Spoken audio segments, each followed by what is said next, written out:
இன்னைக்கு நாம டூனா ஃபிஷ் பால் கறி செய்ய போறோம். அதுக்கு தேவையான பொருட்கள் என்னன்னு பார்ப்போம். நல்ல திக்கான தேங்காய் பால், மஞ்சள் தூள், மிளகு தூள், கருவேப்பிலை, ஏலக்காய், கொருக்காப்புளி, கடுகு, சின்ன வெங்காயம், உள்ளி, பச்சை மிளகாய், கருவேப்பிலை, நல்லா க்ளீன் பண்ணி எடுத்த டூனா ஃபிஷ். வாங்க எப்படி சமைக்கிறேன்னு பார்ப்போம். முதல்ல பச்சை மிளகாயை இப்படி நீட்டாக கட் பண்ணி கொள்ளுவோம். பாருங்க, இந்த வீடியோவில் காட்டுற மாதிரியே நீங்கள் பச்சை மிளகாயை கட் பண்ணி எடுத்துக்கொள்ளுங்க. அடுத்தது உள்ளியை இப்படி சின்ன கட் பண்ணி எடுத்துக்கொள்ளுவோம்.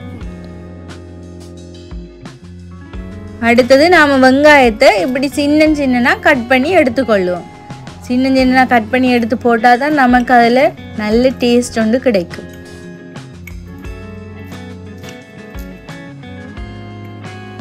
நாங்கள் க்ளீன் பண்ணி வச்சிருக்கிற இந்த மீனுக்குள்ளே கல்லுப்பும் கொஞ்சம் மஞ்சள் தூளும் தேவையான அளவு மிளகு தூளும் போட்டு நல்லா மிக்ஸ் பண்ணி வைக்க போகிறோம்.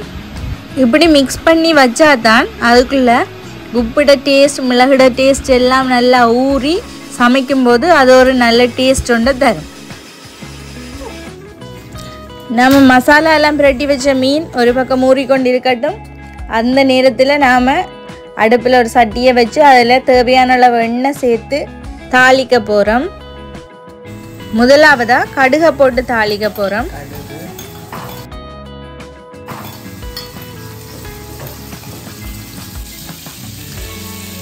கடுகு நல்லா வெடித்து வரும்போது அதுக்குள்ளே நாங்கள் சின்ன வெட்டி வச்சிருக்கிற வெங்காயம், உள்ளி, கருவேப்பிலை, பச்சை மிளகாய் எல்லாத்தையும் போட்டு நல்லா வதக்க போகிறோம்.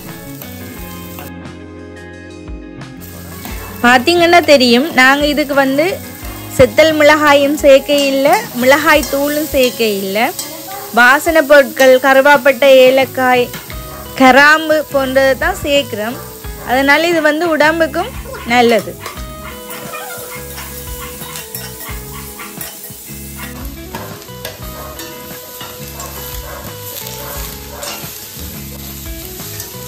நல்ல பொன்னிறமாக வதங்கணுமெண்டு இல்லை, அதோட பச்சை வாசனை போகிற அளவுக்கு அது வதங்கினா போதும். அப்படி வதங்கின உடனே அதோட பட்டை, ஏலக்காய் ரெண்டையும் போட்டு திருப்பி அதை நாங்கள் வதக்க போகிறோம். நாங்கள் இதோட கொஞ்சம் கிராம்பு இடித்து சேர்க்குறோம். இதுக்குள்ளே நாங்கள் ஒரு கப் தண்ணியை சேர்த்து நல்லா கொதிக்க விட போகிறோம். தண்ணி சேர்த்த பிறகு நாங்கள் இந்த கறிக்கு கொருக்காப்புளி தான் யூஸ் பண்ணுறோம். கொருக்காப்புளியை அதோட சேர்க்கணும். கொருக்காப்புளியில் இருக்கிற அந்த புளித்தன்மை இந்த கறியில் இறங்குறதுக்காகத்தான் நாங்கள் தண்ணி ஃபஸ்ட்டுக்கு சேர்த்துனாங்க. இப்போ எல்லாமே கொதி எழுமின பிறகு நாங்கள் ரெண்டாம் பால் கொஞ்சம் சேர்க்குறோம். இந்த ரெண்டாம் பால் கொதி வந்த உடனே அதுக்குள்ளே நாங்கள் ஏற்கனவே மசாலா பிரட்டி வச்சுருந்த டூனா ஃபிஷ்ஷையும் சேர்க்குறோம்.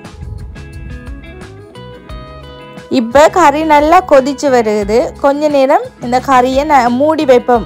மூடி வச்சா அதில் இருக்கிற மசாலா முழுக்க மீனில் இறங்கி நமக்கு நல்லா இருக்கும் சாப்பிடுறதுக்கு. இப்போ கறி நல்லா கொதிக்க தொடங்கிட்டு அதில் கறி ஒருக்கா வடிவாக கிண்டி விட்டு கொள்ளுங்க.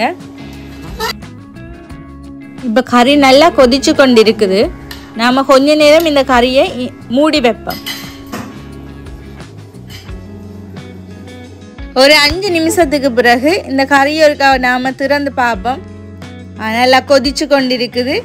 இந்த நேரத்தில் நாங்கள் இந்த கறிக்குள்ளே ஏற்கனவே போட்டிருந்த அந்த கொருக்காப்புளியை வெளியால் எடுக்கிறோம். ஏன்னா பிறகு அது உள்ளேயே கிடந்ததுன்னா இந்த கறிக்கு இன்னும் புளித்தன்மையை கூட்டிடும். இப்போ நாங்கள் இந்த கறிக்குள்ளே முதலாம் பால் சேர்க்குறோம்.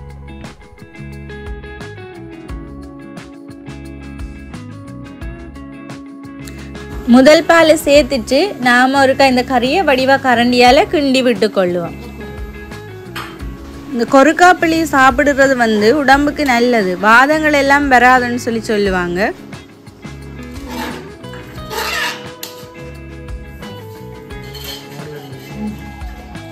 கறியை கொஞ்ச நேரம் மூடி வச்சுட்டு ஒரு 5 நிமிஷத்தால் திறந்து கறிக்கு உப்பு அளவாக இருக்கான்னு சொல்லி ஒருக்கா செக் பண்ணி பார்ப்போம். ஓகே, எங்களுக்கு எல்லாமே அளவாக இருக்குது. அதால் நாங்கள் உப்பு சேர்க்கல. நீங்கள் சமைக்கும் போது உப்பு காணாமல் இருந்துன்னா இந்த ஸ்டேஜில் நீங்கள் உப்பை அதுக்கு தேவையான அளவு சேர்த்துக்கொள்ளுங்க. கறி கொதிக்கிறத பார்க்கவே சாப்பிடணும் போல் ஆசையாக இருக்குது. இந்த பார்த்தீங்கன்னா தெரியும், கறி நல்லா வற்றி நல்லா கொதித்து ரெடி ஆயிட்டுது. சூர மீன் பால் கறி ரெடி ஆயிட்டுது. நாங்கள் இனி இந்த கறியை வறுத்தமா புட்டோட சாப்பிட போகிறோம். இது புட்டோட மட்டும் இல்லை, சோறோட சாப்பிட்றதுக்கு நல்லா இருக்கும். இந்த பால் கறி அநேகமாக சிங்கள ஏரியாக்களில் சமைப்பாங்க. நாங்கள் சாப்பிட்டு பார்த்துருக்குறோம், ரொம்பவே நல்லா இருக்கும்.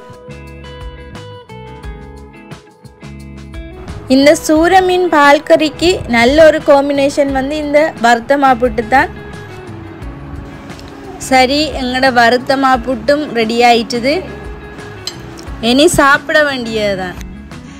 நீங்களும் இப்படி ஒரு பால் கறி சமைச்சு வீட்டை சாப்பிட்டு பாருங்க, ரொம்பவே நல்லா இருக்கும். சாப்பிட்டு பார்த்துட்டு எப்படி இருந்துச்சுன்னு சொல்லி கமெண்ட்ல சொல்லுங்க. உங்களுக்கு இந்த வீடியோ பிடிச்சிருந்ததுன்னா லைக் பண்ணுங்க, ஷேர் பண்ணுங்க, மறக்காம சேனலை சப்ஸ்கிரைப் பண்ணிடுங்க. தேங்க்யூ.